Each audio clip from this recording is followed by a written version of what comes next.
Well, hello there, humans, bees, earthlings, whoever you are, wherever you are, whatever you're doing, and if you're lucky enough indeed to be doing it too. I'm Bushka Blitz, and if it sounds like I'm in an echo chamber, it's because I'm in a really weird space right now. I'm coming to you live, large and loud from New York City, the Big Apple, the city that never sleeps, and it's a great place. I've had a fantastic time here with the Missus and Junior, and we're killing it. We're having a great time. Loving it. Mike 8 told me I've got to go to get some pizza from Lombardi's. Going to do that this week. I went and saw a Yankees game. I've been all over the place in the subway. Really feeling it. Really loving it. Having a good one. But I've got to do some footage. I actually uploaded a video. Though I thought I uploaded a video at home that was meant to drop today, and yeah, it didn't, because it only uploaded halfway before the iMac put itself to sleep. So I'm over here on my MacBook Pro. Now that is a troubling time indeed, when my MacBook Pro has decided to lose its mind, and every time I push the keyboard too hard or touch it inadvertently and bump it, it's shutting down. So I don't know what's going on with that, and it's not happening in an opportune time, but be that as it may, I digress. It's great to be talking to you guys. It's great to be back on channel, and it's great to be doing a video, even though I'm doing it late at night while the missus is sneaking a snooze next door with Junior. What is this video about? Well, it's about a bunch of stuff, really. I want to have a broad discussion about some of the topics du jour at the moment, namely crates. I'm going to touch on that very quickly. I'm going to talk about the Chinese tanks that are coming in, and why I think they are going to throw a little bit of shade at their medium counterparts.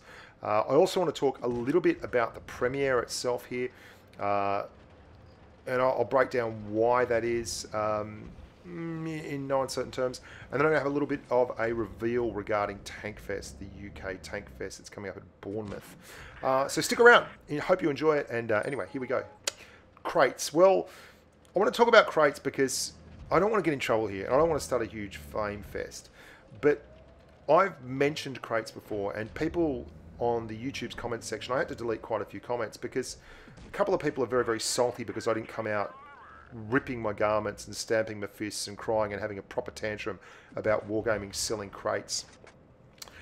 I'm on record as saying I think crates are stupid. I'm also on record as saying last time I looked, they weren't compulsory, and that if you don't want to buy them, don't buy them. And I don't think a lot of people grasp the fact that this is a consumer-driven marketplace. Wargaming is a financial institution. I went to Minsk for the Twister Cup finals. There was about 3,000 people, 2,500 to 3,000 people in this beautiful building there working on tanks. There are developers, there are map makers, there are team leads, there are guys that do the artwork, there are people that run the roadmaps, there are people that run the everything. Like every single thing you can think about with regard to Blitz has a person behind it. And I got to talk to a lot of these people, and they're passionate, really driven individuals who love what they do in a city that really is all about tanking. Like it's massive in Belarus and Russia, tanking. And those guys, they can't work for free. I don't know. People get so upset about Wargaming being greedy and wanting to take your money, and I think it's so childish and just weird. No one gets upset that McDonald's makes you pay for food. No one gets upset that, you know, Cadillacs don't come hand-delivered in your driveway for absolutely nothing. I don't understand why people think that anyone should work for free. You're not that special. I'm not that special.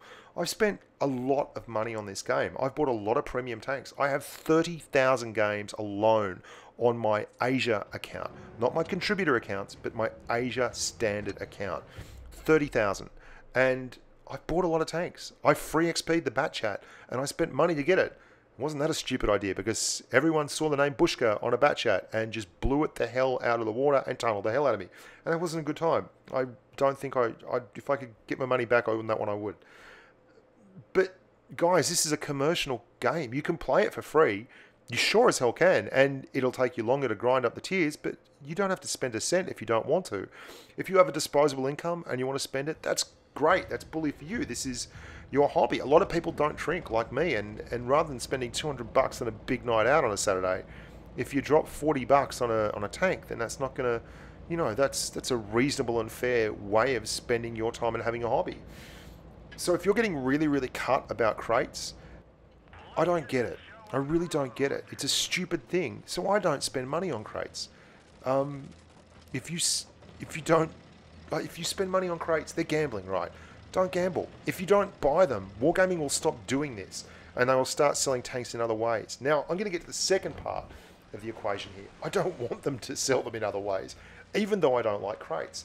I just don't want to see a heap of tier 9 and 10 premium tanks available as a guaranteed purchase, because for me, tier 9 and 10 is sacrosanct. It's where you should be having the best tanks and the best players in the game. And I'm not saying that everyone at tier 9 and 10 is really good. I know that's not true. You know that's not true. And I'm not saying that every tank at tier 9 and 10 is really good. But for me, I don't want tier 10 to become like tier 8, where it's just drenched in premium tanks. Like, there are just so many premiums in tier 8 matches. That's cool. That's what tier 8 is. I don't want tier 9 to be like that. So I'm perfectly happy with them making these incredibly rare tanks and turning them into tanks that are not often seen in game. Now, I understand from a collector's point of view that can be really frustrating, because there are people out there whose hobby is not so much just playing the game, but it's also collecting the vehicles. And that sucks, and I get that. But again, them's the breaks. Like, this game has a lot of negative parts to it, but I'm not particularly worried about the crate system. Spare part timers are ridiculous. Like, I've had to spend gold to get rid of spare part timers on my account, and that's fair enough. Like, I was willing to do it, but nowadays I don't. I just wait like a week, 2 weeks before I end up driving my tier 10 tanks, my new tier 10 tanks, and that's sad, but that's how it is. And that's my decision. But I think spare parts timers are a travesty. They should never be in the game, and I understand that they are, and that they're a way of Wargaming getting cash in, but I'd rather there was a different revenue stream than that. I hope they can come to something that's better than that, but I digress. Anyway, that's my idea on crates, and it's why you'll get really short shift if you want to have a whinge about it and stamp your feet up and down, because, man, no one ordains you a special human. No one's a special snowflake. No one gets this stuff for free. You got to work it. So, you know, do your best. Secondly, the Premiere. I had a lot of people tell me that the reason they were really angry about crates was because this tank was so good. Now, you're going to see in these games that I'm playing at the moment that I'm actually doing pretty well. But that's less about the fact of the tank being really amazing and more about the fact that I've played, like, overall 50,000 games. 50,000 freaking games. I know what I'm doing. And it's a gun depression tank. And if you've watched the channel for any length of time, you'd know I really love gun depression tanks. I'm a big fan of them. And I find that they're the best tanks in terms of just all-round utility at gun depression tanks. They very rarely find themselves in a situation where they can't get a shot off. And I was also told by quite a few people who shall remain nameless that I had special matchmaking and the videos I was showing with this tank were rubbish and all that. So I just decided to play a bunch of games, one after the other, with absolutely no breaks or editing. And you can see I'm doing just fine. I'm pumping out high 2s, early 3s, time and again, with no qualms whatsoever. So stick that in your pie cart and smoke it. All right. Now, that's the Premiere. That's just a bit of a touch-up on the Premiere. It's a good tank. It's not OP. And that speaks also towards one of the reasons why, if they put a super OP tank in crates, I would absolutely find it more of a negative experience, because that would be, at the moment, you don't have to own the Premiere. You don't have to worry too much. It's a middle-of-the-road tier 9 medium. There are a lot of really good mediums I would have in front of it. The T54 I think would be a better tank. I prefer the M46 pattern. I still prefer the Leopard PTA. I think the E50 is just as good, if not better, than this tank. So you're talking to me about a tank that is a good tank, but by no means a must-have. If they bought in a tank that was really out of this world OP and they put it in a crate, then I think that's unfair, because that starts legislating against people who don't have the resources to buy the tank or just aren't lucky enough to actually roll high in a crate, and that becomes a real whole other kettle of fish. Now let's talk about Chinese tanks. There are a bunch of Chinese heavies coming. I think they're going to throw a lot of shade on the medium line.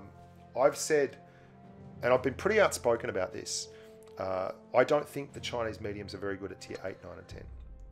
And people get on the forums and on YouTube and send me PMs, and I've had lengthy discussions with mates of mine who do like them, both in Premo, in Grump, in Patreon, Telegram chat, and that's fair enough, because you know, I love gun depression tanks, and they're the anti-gun depression medium, so it's not a surprise that I don't like them. It really isn't. I'm going to do a number on the WZ120 soon. Don't worry about that. I've got some footage of that. I think it's one of the worst tanks I've ever driven, and I'm going to get people who tell me that I'm mad, right? But if you're going to tell me that you love the tank and you've got so many masteries in it, I just want to... Could we get past this? If you are driving a tank and you drive it 20 times and you get 5 masteries, that means there's not a lot of people driving the tank and that it's not a very popular tank. When you tell me that you got 10 masteries in the bloody toaster, it's because no one's driving the toaster. When you tell me that you got 10 masteries in the 121, it's because no one's driving the bloody 121. Masteries are the top 1% of scores, right? And if you're a good player and you play that tank a lot, your scores are going to be right up the top 1%. If you go and play the T62A or the 183, getting a mastery is a lot harder because people freaking play it a lot. That's why you come and tell me that you got masteries in a tank, I'm going to be less than impressed. That said, the new Chinese heavies are going to be pretty cool, I think anyway. And I just find it hilarious that the tier 10 Chinese heavy, the 113, and I've been waiting for a while to say this because I'm under an NDA, is going to have good pen, 3300 DPM, reasonable dispersion at 100 meters at 0.336, which you can improve, by the way. And it's going to have 6 degrees of gun depression. While tanks like the WZ120 and the 121 fumble around with 220 millimeters of gun depression, of penetration, and 3 degrees of gun depression and 5 degrees of gun depression and just 2400 DPM at tier 10, all this, you're going to get a tier 10 heavy. I'm not saying it's as maneuverable as the 121. It's certainly not, but it gets to 40 kilometers an hour on a line pretty quick. I know, I've driven it. And it has 3300 DPM with a 400 alpha gun at tier 10 and a really good turret and more gun depression than the 121 and better pen. And it's more accurate. I don't know how this has slipped through the net, and I swear to God, the 121 and the WZ120 have to be buffed soon. There's just no way around it. It just doesn't make any sense to me that they can give up so much and then they turn up with a heavy tank and it's just better at everything apart from going fast around corners than the 121 is. It baffles me. How's this Premier looking? I mean, you can see it looks pretty good. I'm driving it pretty solid. Just letting you know, this is game after game. This isn't me just picking and choosing. People were just determined to tell me that, anyway, I digress. So there's going to be some really interesting tanks, not the least of which is going to be the WZ111. I'm really, really excited. I've had the WZ111 in my garage for an awfully long time, and I haven't been allowed to drive it. I get wrecked IS7. Are you freaking kidding me? And I haven't been allowed to drive it, which has been very frustrating for me. But I digress. It's going to turn into a hell of a tank at tier 9, I think.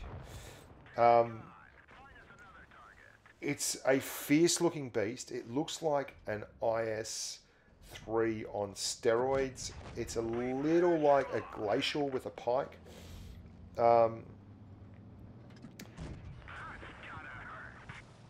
It's got a big ass gun and it's got 246 millimeters of pen, and that's going to mean it is going to be very nice, I think, front line. Now, I haven't been able to drive it in game. I've been able to look at it, but I've not been able to drive it in game. And we can drive these things on test, but it's just so pointless. And I've kind of given up driving tanks on test because you can't get the competition there. And humans are ingenious. They will find ways and means to actually make your life a misery that you don't really get from bots. So I'm really, really excited to see exactly how these perform on live. And I will be running them through their paces on live. And I will be doing reviews on all 4 of the new Chinese tanks. The WZ113, the WZ111, the WZ110, which I've also had in the garage for quite some time, and the IS2, the tier 7 one, which is like going to be pretty mundane and vanilla. We all know what that tank's going to look like. What else has been going on? Well, I recently received an invite from Wargaming to go to Tankfest for this year, and I didn't think that was going to happen. There was a lot of stuff going on for me personally. I've got a family holiday, another one going on in Bali, which is going to be with my parents, my brother. Everyone's bailing away, and we're all going to get together for a few days. And it looks like I am, however, going to get to Bovington. So if you are going to Tankfest this year in Bovington, which is just near Bournemouth, and you're going to have an absolute whale of a time. It's a hell of an event, and you're also going to hopefully see me there. I don't know what my duties will include. Last year they had us doing not a whole lot of anything, but hopefully this year I get to meet and greet a few more people at the Wargaming Pavilion. They didn't have a big presence for Blitz there last year. I'm hopeful that they do this year have some kind of event for Blitz. But I met a lot of people there last year, like Timster and Meadsy, and just heaps of humans. And if you are going to Tankfest, make sure you drop by and say good day. I know there's a lot of the guys from Patreon and my old mates like Positive Waves and Point Blank on Blitz and Candius, and all the guys are going to be rocking and rolling there. So if you are there, say hello. I'll be the tall, bald Australian. Listen, I'm not hard to spot. You'll see me coming. Let's talk a little bit about the channel before I go. This is the last game. There's heaps going on with the channel. We've had very interrupted fare for the last wee while. I was crook. I was very sick, actually. I was out of action for about 3 or 4 days, and then I buggered off over to overseas. So I'm really looking forward to getting back and getting stuck back into the channel. Now, what that means is I'm going to be able to get back to the Monday Tech Tree stream. So I hope you're looking forward to that, and I'll be able to go through whole lines of tanks every Monday again, which is Sunday NA time, which should be really good because we were getting up to 500 people, over 500 people in fact, watching those things. And they were a really great source of community feedback too. There was a lot of people tuning in there and getting involved, and I'd like to get right back to that. I think it's really, really important. We've done a lot of the professional tournament series in its place, and I love the tournament tanking, but I think the Tech Tree streams were a real highlight of the channel. It was working exceptionally well, and for a variety of reasons they came off the lines for Wargaming asked me to do tournament streams, and I had to do tournament streams because I think tournaments are really, really important, and promoting them is really, really important. So it's a little bit of a... It was less good for me and the bank balance because, you know, that's just how it is, but it was an important thing that has to be done. I'm also going to be...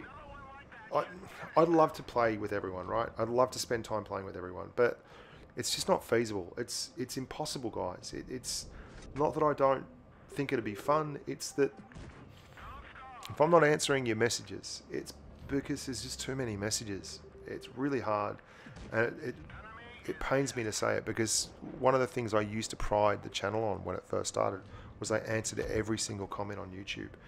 And now it seems I'm only answering the negative ones because they're so stupid, some of them, you know. And so what I'm going to be doing is I'm just not going to engage with negative people anymore.